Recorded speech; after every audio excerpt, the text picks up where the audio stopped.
Yeah, which leads me on to, I mean, so it's great in providing, I guess, some assurance to customers. I mean, inevitably, there are going to be more questions that they have, and I'm sure it's going to be a case that says, well, yeah, but I can't answer those questions in a forum like this, and we have to deal with it on a case-by-case, customer-by-customer basis. But let's turn from customers a minute to prospects. I mean, obviously, this is the area where the competitors have been jumping on, you know, creating the fear, uncertainty, and doubt. So I've been going through an evaluation, or I'm in the middle of an evaluation. How do I deal with the organisation, say over the next 3 months, 6 months, where it's still potentially 3 organisations, 3 products, an uncertain new platform coming on down the line? What do I do if I'm evaluating? I mean, do I stop evaluating? Do I wait and see? Do I buy into the fear, uncertainty, of doubt that everyone else is putting out there? What do I do as a prospect? It's very simple. It's business as usual. You know, there shouldn't be any fear, uncertainty, and doubt, because the existing products will continue as they are. They each have a roadmap. That roadmap will persist and be executed on for the next 5 to 7 years at least. So really nothing changes from a customer perspective. You know, existing quotes stay the same, existing, you know, support arrangements and costs stay the same. And, you know, one of the benefits actually from the commercial models of the 3 organizations is they're broadly similar in terms of, you know, the pricing model and that kind of thing, which means future migration path commercially should be very smooth. You know, technically we will ensure that it's smooth and efficient as well. So there essentially is no risk for prospects in progressing with any opportunities they have now, on the basis that additional options open up for them in future, but there's nobody's going to be forced to change in future. Okay, I'm sure that there are still going to be people out there with questions, but I guess it's also something that is going to be tough to drill into, because otherwise we're both playing a guessing game, coming up with a whole bunch of artificial scenarios and theoretical answers. So, I mean, there's a lot of hypotheticals out there. I mean, one thing that might be worth underlining is, you know, the kind of smooth migration path that we'll be offering and supporting is equally applicable to customers of any other products from other vendors out there. So, you know, actually, there's the possibility of accelerating the existing product roadmaps through a combined product organization, additional resources, but also the prospect of something, you know, very, very compelling, very exciting, coming along in the not too distant future. And really there's a vision there that prospects can buy into for the long term and you know, the whole next phase of their journey. Well, it's certainly true. You know, you made the comment there about the migration, and, you know, it's no surprise I was out there in my last post on LinkedIn, if you remember, reminding people that, you know, for those vendors that are out there saying, oh yeah, there's a migration issue from old to new platform, is that there's a migration issue when I move from any tool to any tool, and there's no more or less of an issue for you guys in moving customers around than there is to move from any one of your 3 platforms to another. So it's like, hang on a minute, if that's a choice that one chooses to make as a customer, then that's a choice that one chooses to make. Let's not assume that moving to XYZ is going to involve no pain. Exactly. As some of those vendors well know, with the migrations that they've been putting their customers through at the moment and in recent times. And indeed, you know, that will be one of the things that I guess we'll all have to wait and see, is as you move at some point to a new platform. It's interesting that you talk about existing roadmaps 5 to 7 years. That's a lot longer than we might have expected, and it's going to be interesting to see as you go through that path, what does that do for the stickiness of customers versus the challenges on the transition? I mean, I know that you've talked before about Bizzdesign being pretty well transitioned now to an ARR model as opposed to a perpetual license model. So I guess you've gone through a significant amount of that pain dip that inevitably anyone moving from one model to the other is. And I think that you mentioned previously about growth from 5 to 30 million, which I think perhaps is worth pointing out that, for some people will look and say, well, it doesn't necessarily seem a lot. It is significant in this space, as we've said. These are all niche players, even at 100 million compared to the SAPs, the Salesforce and Oracles. This is still a niche market.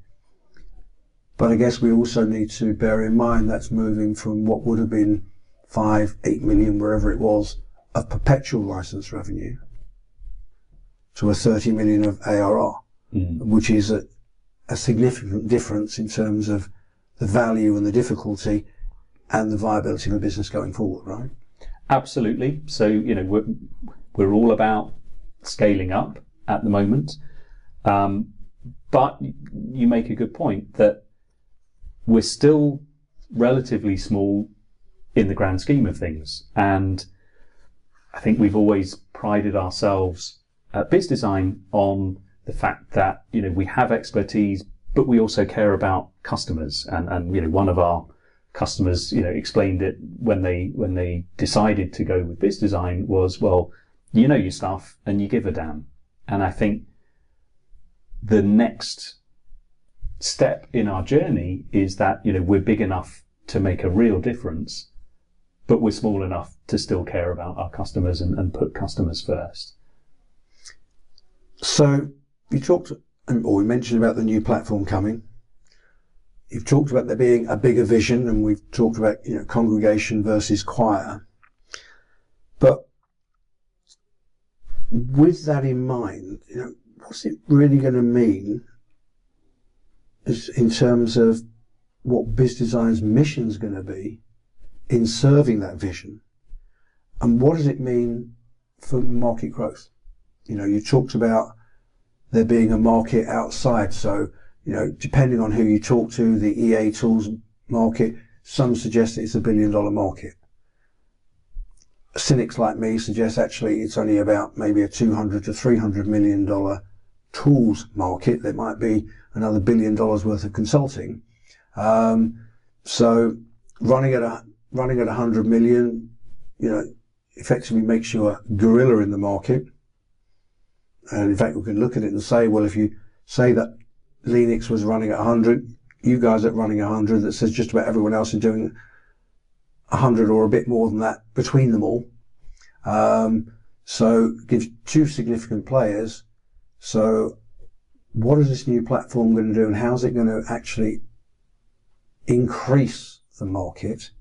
And how are you going to be ensuring that you guys are the ones to capitalize on that increased market? That's a good question. And one of the things to frame this point is that enterprise architecture as a discipline isn't just simple and trivial. So there's a certain amount of subject matter involved in bringing, the moving parts together and doing that in a coherent and consistent way. And historically, what that's meant is that many of the products and tools to support those practitioners have been expert tools or have involved, formal languages, whereas you have, business stakeholders who are on the hook for driving change and delivering the benefits of that change, who are not going to engage in that level of formality or specialized languages. And there's always been some form of compromise historically. Either, the tools that all the architects can use to do their jobs and produce insights for other stakeholders, or an accessibility and an intuitive nature for the business, less technical stakeholders, so that they've got something they can use hands-on. And really, on the one side, you've been limiting on the accessibility. On the other side, by making it simple and intuitive, they've not been able to support the more advanced needs of the architects and organizations that have specialized demanding requirements. So our mission, in support of our vision of this platform that enables anyone to engage in transformation to do the job that they need to do, our mission is to produce that platform without compromise, where everybody gets what they need for the role they need to play in the transformation, end to end. And that's not trivial, but we think we've got some very interesting approaches to make that happen. Yeah, I mean, I think that's interesting, and I think that's where, I guess, the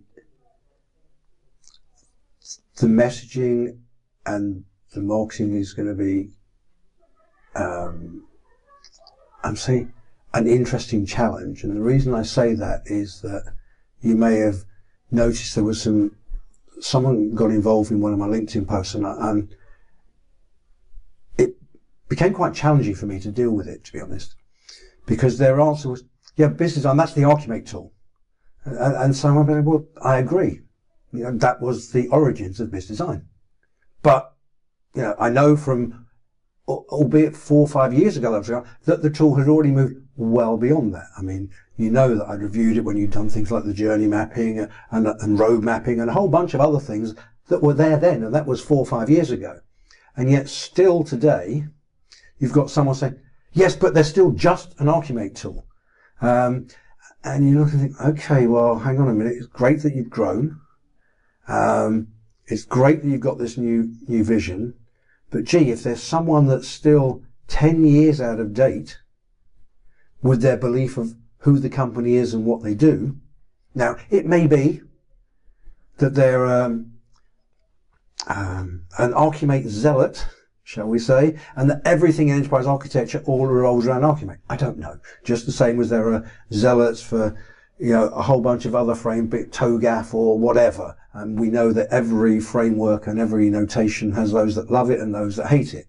But we also know from your experience and my experience that at the end of the day, none of the frameworks and none of the notations actually are what's making the significant difference. It's people and a whole bunch of other change-related stuff.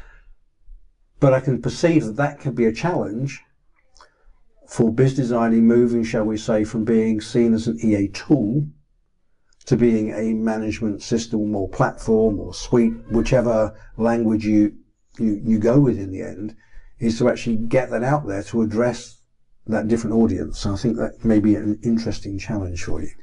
Yeah, and I would say for Bizzdesign over the past 7-8 years, that's a journey we've already been on. I mean, clearly the company has grown up closely involved with the Archimate standard, and there is a place for standards, right? Standards enable people to work together, have training that makes these kind of things accessible to anyone who's done the training. That said, a meta model, for example, is a means to an end. It's just a way of organizing information and data, a bit like a database schema is a way of organizing your data in a database, right? It's not about the schema or the meta model. It's about what you do with it, the insights you get from the information you have to make decisions and drive change. And of course, the other two parties in this merger are not Archimate specialists particularly. They may support open standards in certain places, but again, it's all about the business problem we're solving and how we're solving it, rather than how we're organising the information underneath. I mean, there is definitely a place for standards, and there are organisations that either want to or mandate the use of standards, and the creation of particular artifacts that they need to align with their frameworks. That's all good, and we want to continue supporting them, but we also see there's a much bigger opportunity to support a really diverse set of stakeholders involved in transformation. Okay, so coming back to the new organisation and looking a bit more in terms of the